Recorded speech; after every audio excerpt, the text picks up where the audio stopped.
ఇవాళ రాష్ట్రంలో విద్యార్థుల బతుకులు అగమ్య గోచరంగా తయారైనాయి. ఫీజు రియంబర్స్మెంట్ రాక విద్యార్థులు నానా యాతనలు పడుతుంటే విద్యపైన అవగాహన లేనటువంటి విద్యాశాఖ మంత్రి ఆయన పిఆర్ కోసం పెద్ద పెద్ద సభలు చెప్పి డబ్బులు వృధా చేయడం తప్ప విద్యార్థులకు చేసేం లేదు. ఇవాళ భారతీయ జనతా యువమోర్చా బలమైన కార్యాచరణ తీసుకుంటున్నాం. విద్యార్థుల వద్దకు వెళ్తాం. విద్యార్థుల గొంతుక ప్రభుత్వానికి చేరే వరకు మా కార్యాచరణ ఉంటుంది. ఇవాళ విద్యార్థులు చదువులు అయిపోయాయి, మా దగ్గర డిగ్రీలు ఉన్నాయి కానీ సర్టిఫికేట్లు లేవనే పరిస్థితి. జాబులు ఉన్నాయి, అవకాశాలు ఉన్నాయి కానీ జాయినింగ్ లేని పరిస్థితి. ఇటువంటి పరిస్థితుల్లో రేవంత్ రెడ్డి నిన్ను ఎవరు చేయమన్నారు? మూసీ సుందరీకరణ చేసి 7,000 కోట్లు ఇవ్వడానికి నీ దగ్గర డబ్బులు ఉన్నాయి కానీ విద్యార్థులకి ఫీజు రియంబర్స్మెంట్లు ఇవ్వడానికి మాత్రం నీ దగ్గర డబ్బులు లేవు. ఇవాళ హైదరాబాద్ అని సిటీ ఉంటే ఈయనకి 4th సిటీ కావాల్సి వచ్చింది. 4th సిటీ ఎవరు కట్టమన్నారు నిన్న? అంటే విద్యార్థుల జీవితాలను పణంగా పెట్టి ఇవాళ కేవలం కాంట్రాక్టర్లు ఇచ్చే కమిషన్ల కోసం ఇవాళ ఈ పనులు ప్రారంభించారు తప్ప ఎటువంటి వేరే ఉద్దేశం ఆయనకు లేదు. ఇవాళ 20 లక్షల మంది విద్యార్థులు రోడ్డు మీదకి వచ్చి మా ఫీజు రియంబర్స్మెంట్ ఇవ్వండి, మా స్కాలర్షిప్లు ఇవ్వండి, మా మెస్ బిల్లులు క్లియర్ చేయమని చెప్పి డిమాండ్ చేస్తుంటే వాళ్ళని పట్టించుకోవు. ఎందుకంటే వాళ్ళు పేద విద్యార్థులు, ఎస్టీ విద్యార్థులు, ఎస్సీ విద్యార్థులు, బీసీ విద్యార్థులు, బలహీన వర్గాలకు సంబంధించిన విద్యార్థుల యొక్క గొంతు ఆయనకి వినపడదు. ఎందుకంటే ఈ విద్యార్థులు చదువుకుంటే రేపు ఈయనని ప్రశ్నిస్తారని చెప్పి ఇవాళ వాళ్ళందరికీ ఫీజు రియంబర్స్మెంట్ రాకుండా డిలే చేస్తున్నారు. మేము ఇప్పుడే వాళ్ళని డిమాండ్ చేస్తున్నాం. రేవంత్ రెడ్డి గారు, నీ కాంట్రాక్టుల కోసం, నీ కమిషన్ల కోసం చేసేవన్నీ మేము చూస్తూనే ఉన్నాం. తక్షణమే 20 లక్షల మంది విద్యార్థులకు న్యాయం చేయకపోతే మీ బీజేవైఎం కార్యకర్తలం బీజేపీ కార్యాచరణ తీసుకొని నువ్వు సెక్రటేరియట్ నుంచి బయటకు వచ్చే పరిస్థితి ఉండదు. ఇవాళ విద్యార్థులు చెప్తున్నారు, వాళ్ళు విద్యార్థులు ఏమైనా నీ అధికారాన్ని అడిగారా?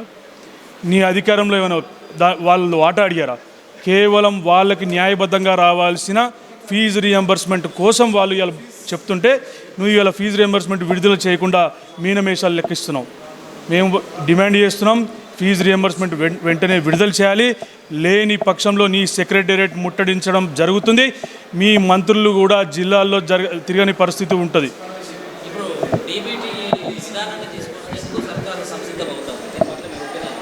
అన్న జీవో నెంబర్ 7 చూసాం, 8 చూసాం, ఇవాళ 9 కూడా చూసాం. ఇవాళ డీబీటీ అనేది ఏంటి చెప్పండి? విద్యార్థులను మోసం చేయడం తప్ప ఏమైనా ఉన్నదా? విద్యార్థుల అకౌంట్లో డైరెక్ట్గా వేస్తానంటాం. ఇప్పుడు వరకు గతం రాష్ట్ర బీఆర్ఎస్ కానీ ఇప్పుడు కాంగ్రెస్ కానీ ఇవాళ సుమారు 12,000 కోట్లు విద్యార్థులకు ఇవ్వాలి.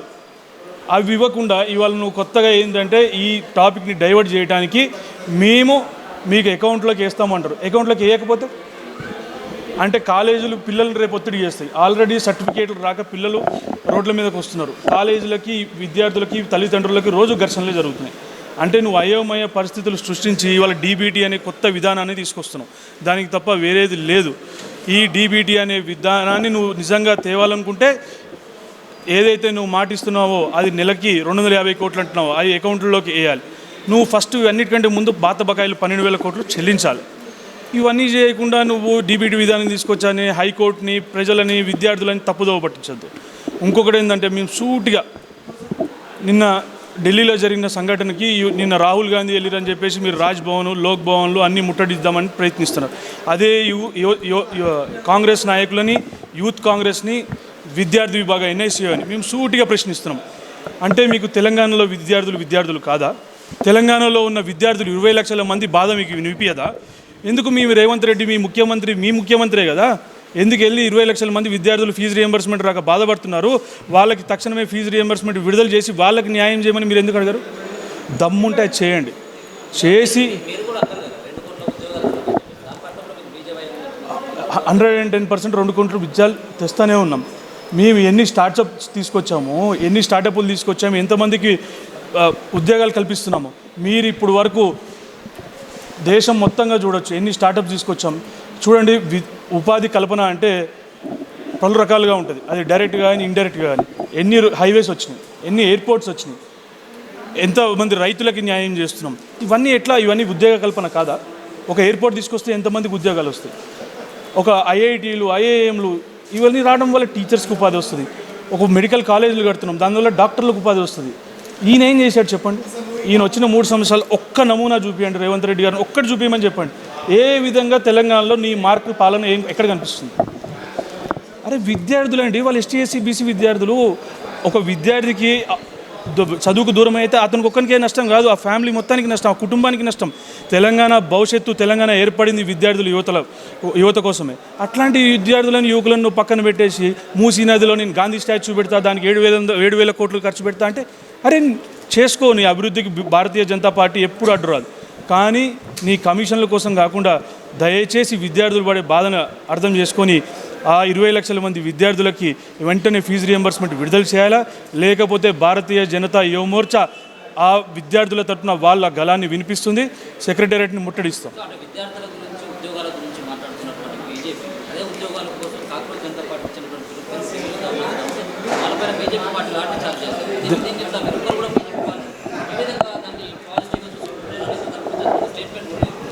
కాక్రోచ్ జనతా పార్టీ దీంట్లో దేశాన్ని విచ్ఛిన్న చేసే శక్తులన్నీ ఉన్నాయి.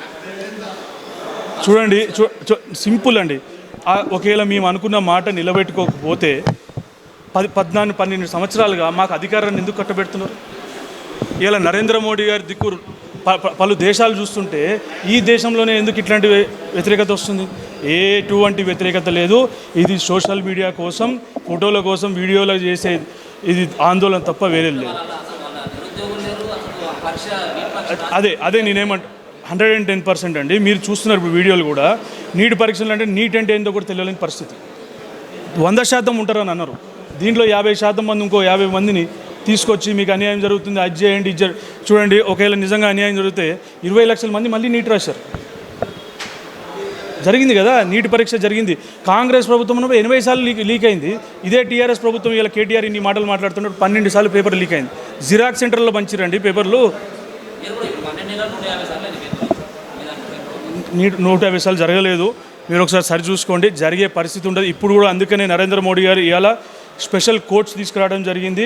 వెంటనే ఇట్లాంటివి ఏమైనా జరిగితే వాటి క్రిమినల్ కేసులు బుక్ చేసి ఫాస్ట్ ట్రాక్ కోర్టులు రావడం కూడా తీసుకురండి. ఇవాళ ప్రధానమంత్రి గారు కూడా దానికి ఫాస్ట్ ట్రాక్ కోర్టులను వెంటనే ఏర్పాటు చేయాలని జరుగుతుంది.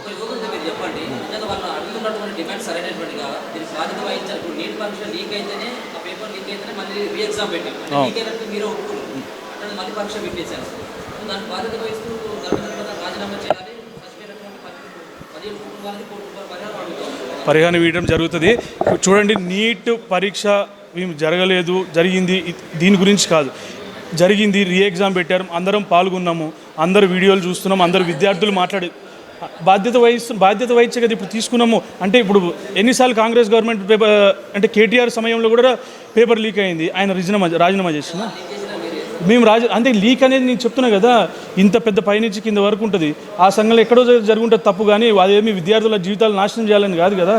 ఇవాళ ఇక్కడికి వచ్చిన తర్వాతనే కదా ఆత్మనిర్భర్ భారత్ అని చెప్పుకొని ఇవాళ ఇంతమంది ఇండస్ట్రీస్ ఏది ఉన్నా కానీ దేశంలో తయారు చేయాలి అనే లక్ష్యంతోనే కదా నరేంద్ర మోదీ గారు వెళ్ళింది. ఒక విద్యార్థుల జీవితాలు ఎందుకు నాశనం చేయాలనుకుంటారు? మీరెందుకు అనుకోరు? దీంట్లోనే ఈ లీక్ చేసిన వాళ్ళలోనే కాంగ్రెస్ సంబంధించిన వాళ్ళు లేరని ఎందుకు అనుకుంటున్నారు? విచారణ జరుగుతుంది.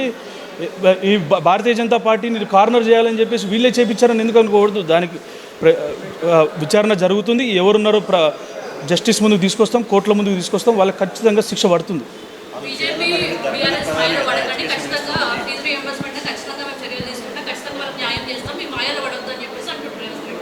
మాయలో పడకండి. ఎవరు పడమన్నారు? రిలీజ్ చేయొచ్చు కదా. మేము మాయలో పడమన్నామా? మేము పడమన్నామా విద్యార్థులను మా మాయలో? మరి రిలీజ్ చేసి నువ్వే గొప్ప సీఎంగా విద్యాశాఖ పైన ఎంత అవగాహన ఉన్న విద్యాశాఖ మంత్రి ఉన్నాడు కదా మనకి రేవంత్ రెడ్డి గారు. రిలీజ్ చేయొచ్చు కదా. రిలీజ్ చేసి మమ్మల్ని భారతీయ జనతా పార్టీని అడగచ్చు కదా, నువ్వేం చేసావని. ఇవన్నీ ఎందుకు ముసలి కన్నీళ్ళు?